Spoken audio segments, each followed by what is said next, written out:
Tonight, Tropical Storm Celia is the only thing active, but is strengthening as it continues west across the eastern Pacific.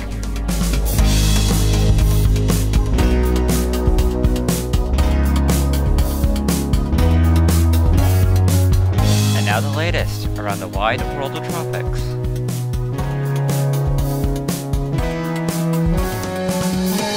Tropical Weather Bulletin for June 22nd. Well, here we are with another day in the wide world of tropics, and we have two systems still active. Tropical Storm Celia, which regained its tropical storm status earlier today, and the remnants of loss, which are still persisting to the south of Baja California. The total storm for this year remains at 30. The average is 92 per year. We're at code unclassified right now due to Celia staying away from land.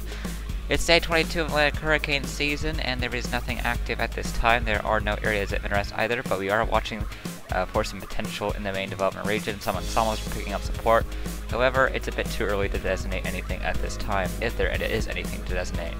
In the Eastern Pacific, it's day 39 of the season, and there is Tropical Storm Celia. It's expected to become a hurricane by Friday. There's also the remnants of loss, which are likely to dissipate in the next 2 days.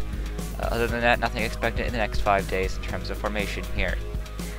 In the Western Pacific, there is nothing active. We haven't really marked the thing that only the GFS has wanted yet, so that is remaining a blank slate for now. If any other models start supporting it, then we'll consider marking it, but as of right now, there just is too little evidence to mark anything at this time.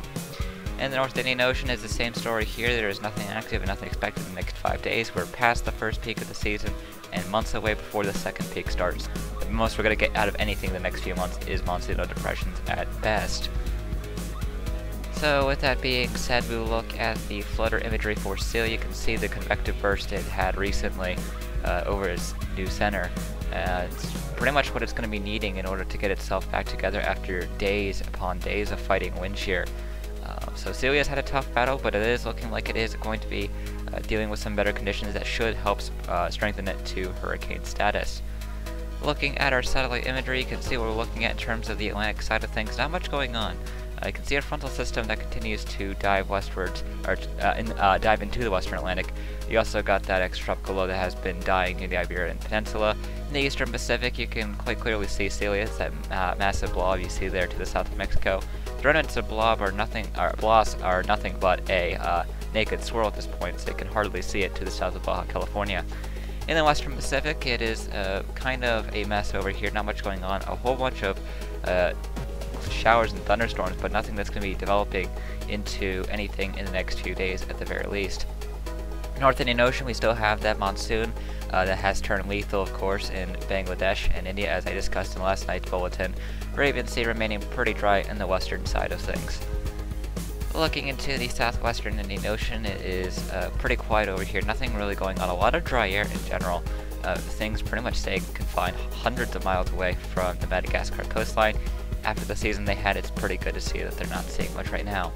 In the Australian region, not much going on here either. There's a bit of a convective burst to the southeast of Indonesia, but other than that, nothing really going on. It's a perfectly beautiful day for pretty much the entire coast, or Australia continent in general.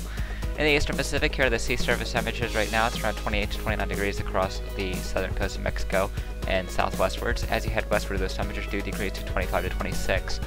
More areas are starting to see 30 degrees Celsius temperatures in the Gulf of Mexico, and as you head into the main development region, those temperatures of 28 degrees Celsius continue to expand. Same can be said for the Caribbean and Western Atlantic. As you head over into the Western Pacific, that'll be, or the North Indian Ocean I should say, we're looking at those Bay of Bengal and Arabian Sea temperatures around 29 to 30 degrees Celsius. That has been the case for a while now. As you move eastwards into the Western Atlantic, it's around 29 to 30 degrees Celsius across much of the basin, especially to the northeast of the Philippines and southwest China Sea. And as you delve into the southern hemisphere, those temperatures are still around 28 degrees Celsius to the northwestern coast of Australia, but they do decrease to 25 to 26 as you head into the southwestern Indian Ocean. So not much different the last few days, that's for sure. But if we look into the sea surface temperature anomalies, we know that the Gulf of Mexico is getting anomalously warm. Western Atlantic remains warm. Entire Atlantic in general, in terms of areas that do support tropical development normally, is warm. Northwestern Pacific is looking above average, and the entire North Indian Ocean is looking above average, with much of the Eastern Pacific at this point now on the below average side of things. Here is the ocean heat content in the Atlantic, and you can see that the prime area for that still remains the area south of Mississippi and Alabama. Other than that, the Caribbean is where most of it is at, and to the northeast of Venezuela. In the Western Pacific, there is a pretty good pocket of ocean heat content to the east of the Philippines and near the equator. In the Eastern Pacific, however, there is really not much of any for tropical cyclones to feed off of, so pretty much polar opposites at the moment. Alright, so now we're taking a look at the GFS 18Z run, courtesy of Tropical Tidbits. We always look at the GFS 18Z run when doing these tropical weather bulletins between Nathan and myself. And you can see what they do with Celia here. It continues to intensify it as it begins to turn to the northwest a little bit. Expected to become a hurricane now. GFS going a bit aggressive, going with a 972 millibar peak, which is a bit higher than last night, and then they eventually start weakening it around day 4 and 5. You can also see the beginning of another circulation now, hour 120, to the far eastern portion of the basin. We'll see what ends up becoming of that. In terms of the Western Pacific, as we know, people have been tracking. Let me set this back to 0, of course. And then as we head into the Western Pacific, you can see what they're doing with this. Not much going on for the next 3 to 5 days. It does not look like anything is going to be developing with the giant monsoonal mess that could be occurring in the Western Pacific, but nonetheless, we'll keep you monitored just in case anything happens, especially with what the GFS has been trying to develop. We'll get into that shortly in the medium range side of things. Here is the medium range side of things, and you can see what they do in the Eastern Pacific with Celia. Make a brief second peak before developing what seems to be 2 new systems to the east, all battling for one dominant low there, which is rather interesting. Eventually it does become a tropical storm, and it's around 993 millibars for its peak, so it looks like it would be a tropical storm at its peak if nothing were to intensify. Going back to hour 120 as we head into the Western Pacific, so we see what ends up of that monsoon.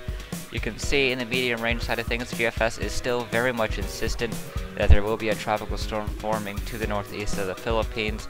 It's a bit different than what we had last night. They're now thinking it's going to be around Category 1 strength. Now, this may be the pressure of Category 2, but you gotta remember this is probably a very large-sized typhoon that we're looking at here by the GFS. Now, I should remember that there is still not much support from anything else regarding this, so the odds of this happening are pretty unlikely at this point. We'll keep you updated just in case something does materialize from this, but at this time, this seems rather unlikely.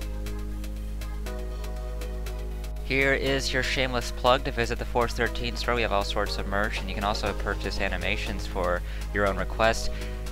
At least we're not NordVPN and requesting at the beginning of the video. We're doing it when all the information is covered. For our Celia models, there really wasn't much cursed aspect of the Hour 384 from GFS for once. So we're looking at the other strange runway that we saw from today. This was the 12Z Canadian run, and you can see Celia on the bottom left of the Eastern Pacific, and eventually you see what tries to be a spin-up out of that system that's going to be affecting the eastern US with severe weather tomorrow. But then you also see a tropical wave that eventually develops into a tropical cyclone in the main development region towards the end of the month, and that doesn't stop there. Affects the Leeward Islands as an upper end tropical storm, and then eventually goes into Hispaniola, makes landfall, and pretty much collapsing immediately as a result of the mountains there. But this is a scenario that does not seem likely given the fact no other models are indicating this upper end of a tropical storm, so nice to know that other models are trying to pick up on wanting random stuff forming in the Atlantic as well. I should note though, there has been ensemble support for this for a bit now, so we'll see if anything does make out of it. There is a possibility that a tropical storm does come out of this in the main development region. We just don't think it's going to be that strong. But we'll keep you updated just in case anything happens. Looking at the on this day for tonight, we're looking at June 22nd, 1957, where we had Super Typhoon Virginia, which was peaking at winds of 175 miles an hour. It would later go on to slice into Taiwan and southern Japan, killing 86 people and bringing $20 million worth of damage. So definitely a notable typhoon for sure. Of course, you can find more of our On This Day products powered by Cyclone History. Their tag is on the bottom bar below. Nothing else was active at this time last year. It was all quiet for the rest of the world. Just a Category 5, which makes it all the effort, I guess, in terms of stuff going on. So with that being said, the next name in the Atlantic is Bonnie, followed by Colin. In the Eastern Pacific, we're looking out for Darby and Estelle. And in the Central Pacific, while people may be wanting to take you out to the ball game, we are not going to be taking you out to see Hone because Hone doesn't seem to be coming anytime soon. Moving on over into the Western Pacific, the next name here is Chaba, followed by Irie. And in the North Indian Ocean, the next two names here are Citrang, followed by Mandus. This slide, that has not changed at all since we started doing TWBs nearly a month and a half ago. When will it change? Who knows? In the Southern Hemisphere, we're looking out for Darian in the Australian region. In the Southwestern Indian Ocean, there's only 8 days left to get Lama before the list changes. And in the South Pacific, the next name is Holly. We'll be back for another Tropic Weather Bulletin tomorrow night.